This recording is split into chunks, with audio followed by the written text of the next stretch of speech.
ضرورت اس بات کی ہے کہ ہم بھی اپنے آپ کو اچھے اخلاق کا حامل اور مالک بنائیں. اخلاق حمیدہ کسے کہتے ہیں اور اخلاق حمیدہ کو کیسے حاصل کیا جا سکتا ہے، اس مختصر نشست میں آپ حضرات سے یہ بات عرض کرنی ہے. آپ توجہ فرمائیں گے تو انشاءاللہ بات سمجھ میں آ جائے گی. معزز سامعین، اخلاق حمیدہ کی اساس اور بنیاد یہ ہے کہ ہماری زبان ہمارے ہاتھ سے، ہمارے قول، ہمارے فعل سے کسی مسلمان کو ایذا نہ پہنچے. ایک مومن کی زندگی اتنی صاف ستھری، اتنی پاکیزہ ہوتی ہے کہ قیامت کے دن کوئی بندہ یہ نہیں کہہ سکے گا اللہ اس بندے نے مجھے اپنی زبان سے دکھ پہنچایا تھا، اپنے ہاتھ سے مجھے تکلیف پہنچائی تھی. کوئی بندہ یہ دعویٰ نہیں کر سکے گا. یہ ایک مومن کی زندگی ہے. اور حقیقت میں مسلمان اور مومن تو ہوتا ہی وہی ہے جو دوسروں کے لیے امن اور سلامتی کا باعث بنتا ہے. آپ صلی اللہ علیہ وسلم نے فرمایا المسلم من سلم المسلمون من لسانہ و یدہ. مسلمان تو ہے ہی وہی جس کی زبان اور ہاتھ سے دوسرے مسلمان سلامت رہیں. مسلمان وہی ہے. عام شارحین فرماتے ہیں کہ المسلم میں الف لام عہدی ہے اور یہاں مراد المسلم الکامل ہے کہ کامل مسلمان وہی ہے جس کی زبان اور ہاتھ سے دوسرے مسلمان سلامت رہیں.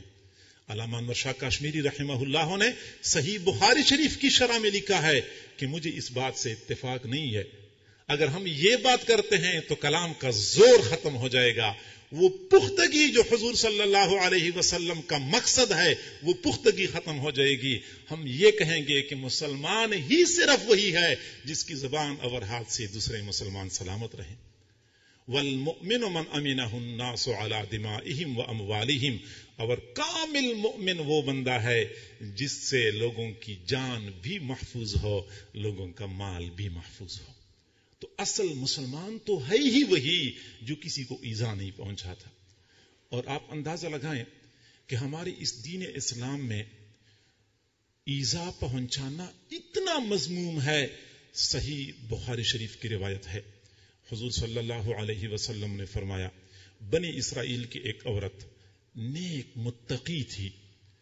گھر میں بلی نے کوئی نقصان کر لیا، اس کو غصہ آیا، بلی کو باندھ لیا، اس کو بھوکا پیاسا رکھا.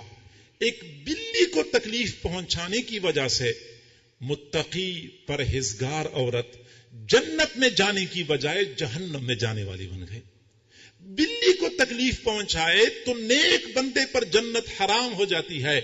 انسان کو تکلیف پہنچائے جو اللہ کا خلیفہ ہے، اشرف المخلوقات ہے، پھر وہ مسلمان ہے، حضور صلی اللہ علیہ وسلم کا امتی ہے، اس کو ایذا پہنچائے اور پھر بھی بندہ امید لگائے کہ مجھے جنت ملے گی. یہ خیالست و محالست جنون، یہ ہماری خوش فہمی ہے. ایسے بندے پر جنت حرام ہے.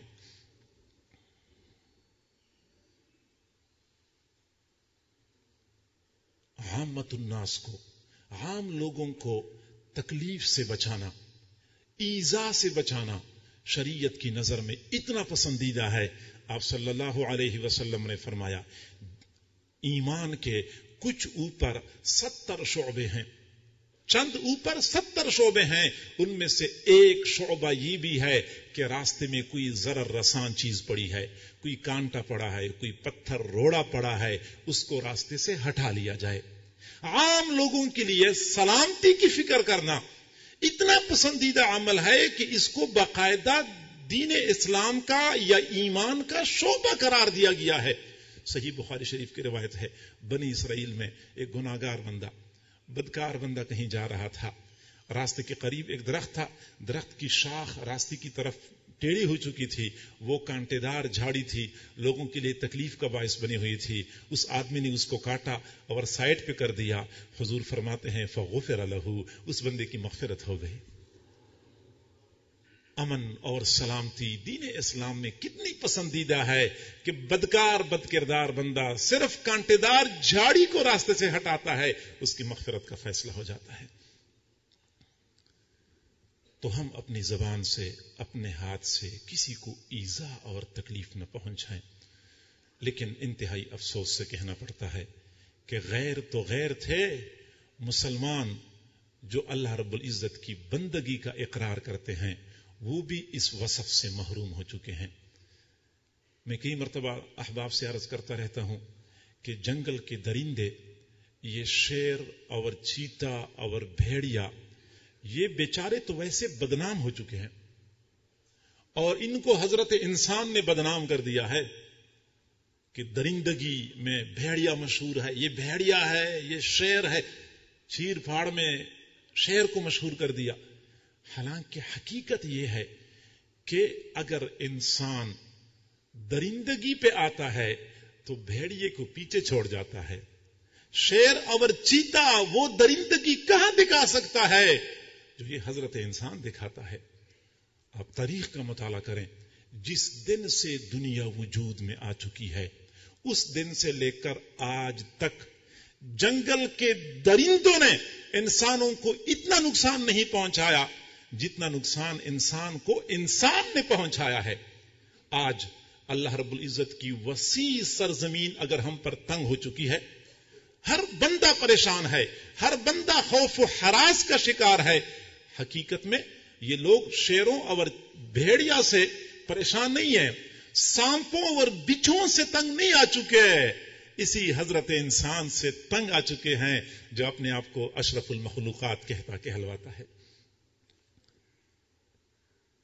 ہمیں چاہیے کہ غیروں کے ساتھ بھی اچھے اخلاق سے پیش آئیں. اچھے اخلاق کے ذریعے سے ہم ان کو دین اسلام کی طرف مائل کر سکتے ہیں، دین اسلام کی حقانیت ان کے قلوب میں جاگزیں کر سکتے ہیں. اور اپنے مسلمان بھائیوں کے لیے تو ہم ایسے بن جائیں کہ معاشرہ یہ مثالی معاشرہ قائم بن جائے اور اللہ تعالیٰ کی طرف سے رحمتوں کا ورود شروع ہو جائے.